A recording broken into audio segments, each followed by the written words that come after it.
नाज़रीन कराम, रहमत कौनैन सल्लल्लाहु अलैहि वसल्लम ने इरशाद फरमाया कि ईद उल अज़हा के दिन बंदा मोमिन का जो सबसे पसंदीदा अमल है वो कुर्बानी है। और मज़ीद फरमाया कि कुर्बानी के जानवर के जिस्म पर जितने बाल होते हैं अल्लाह रब्बुल इज़्ज़त हर बाल के बदले नेकी अता फरमाता है।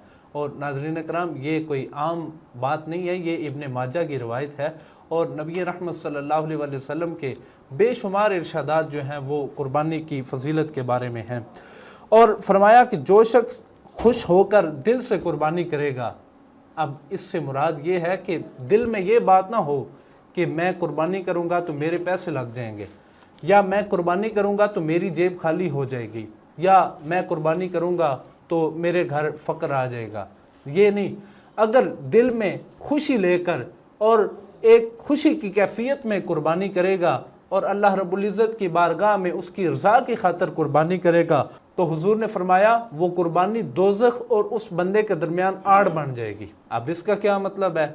इससे मुराद ये है कि वो बंदा दोज़ख में अगर जाने भी लगेगा तो वो कुर्बानी अल्लाह रब्बुल इज़्ज़त की बारगाह में उसके हक़ में शफ़ाअत करेगी। और मज़ीद फरमाया कि कुर्बानी के जानवरों को खूब खिलाया पिलाया करो, उनकी सेहत का ख्याल रखा करो, उनकी देखभाल किया करो और उनके साथ मोहब्बत का एक रिश्ता कायम किया करो।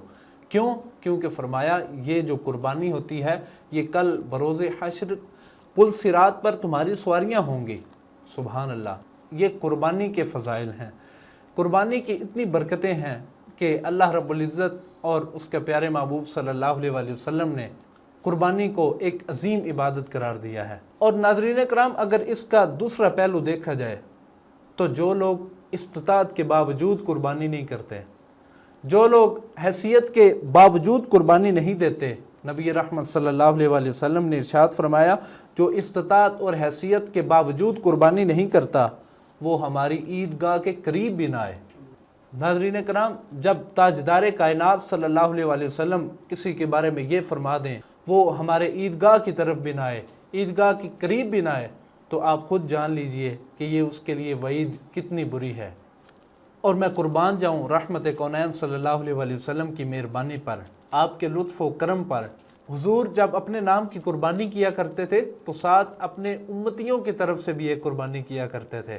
क्यों? क्योंकि रहमत कौनैन सल्लल्लाहु अलैहि वसल्लम को मालूम था कि मेरी उम्मत में गरीब लोग भी होंगे, मिस्कीन लोग भी होंगे, और जब वो महसूस करेंगे, फ़ख्र करेंगे कि हम में इस्तिताअत नहीं है लेकिन हमारे प्यारे नबी करीम सल्लल्लाहु अलैहि वसल्लम ने हमारी तरफ से कुर्बानी कर दी है। और नाज़रीन कराम, यहाँ मैं एक बात बताता चलूँ कि हमारी सारी ज़िंदगी की कुर्बानियाँ एक तरफ और हुजूर नबी करीम सल्लल्लाहु अलैहि वसल्लम की एक कुर्बानी अपने उम्मतियों की तरफ से वो इन तमाम कुर्बानियों पर अफजल होगी। तो नाज़रीन कराम, जैसा कि मैंने आगाज़ में अर्ज़ किया कि कुर्बानी के जिस्म पर जितने बाल होते हैं हर बाल के बदले एक नेकी है, तो आप खुद हिसाब लगा लें कि एक कुर्बानी के जानवर पर या किसी भी जानवर के जिस्म पर कितने बाल होते हैं। इसका अंदाज़ा मैं समझता हूँ, मैं तो दूर की बात, आप तो दूर की बात, कोई साइंसदान भी नहीं कर सकता। इतने फ़ज़ाइल हैं, इतनी बरक़ात हैं, ये अल्लाह करीम की तरफ से बख्शिश के रास्ते होते हैं। अब कुर्बानी का जानवर हम ज़िबा करते हैं, उसका गोश्त हम खुद खाते हैं, उससे इस्तिफ़ादा हम खुद करते हैं, कई दिनों तक हम उसका गोश्त जो है वो पका कर खाते हैं, उससे लुत्फ़अंदोज़ होते हैं।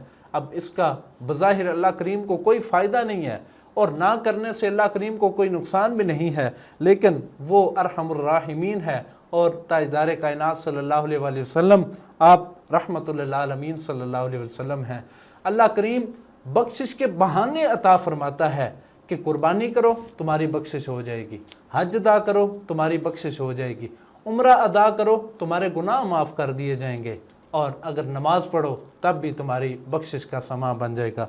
तो नाज़रीन कराम, यहाँ मैं बड़ी अहम बात की तरफ तवज्जो दिलाना चाहता हूँ और वही सवाल मैं अपने मेहमान स्कॉलर से भी करने जा रहा हूँ कि कुछ लोग कहते नज़र आते हैं कि आप ये जो पैसा खर्च करते हैं कुर्बानी पर 15,000, 20,000, 25,000, 50,000 बल्कि लाखों रुपए आप जो कुर्बानी पर लगा देते हैं, इससे किसी गरीब मिस्कीन का भला भी हो सकता है, आपके पड़ोस में जो गरीब हैं उनका भला भी हो सकता है, उनके काम भी आ सकते हैं। लेकिन अल्लाह करीम का जो वाज़ेह हुक्म और इरशाद है कि कुर्बानी करो वो तुम्हारे लिए बख्शिश का ज़रिया होगी, تو یہ ان لوگوں کے لیے قرآن کریم کا بہترین جواب ہے۔ اس پر مزید بات کرنے کے لیے، تفصیل کے ساتھ بات کرنے کے لیے میں پڑھنا چاہوں گا اپنے مہمان اسکالر کی جانب،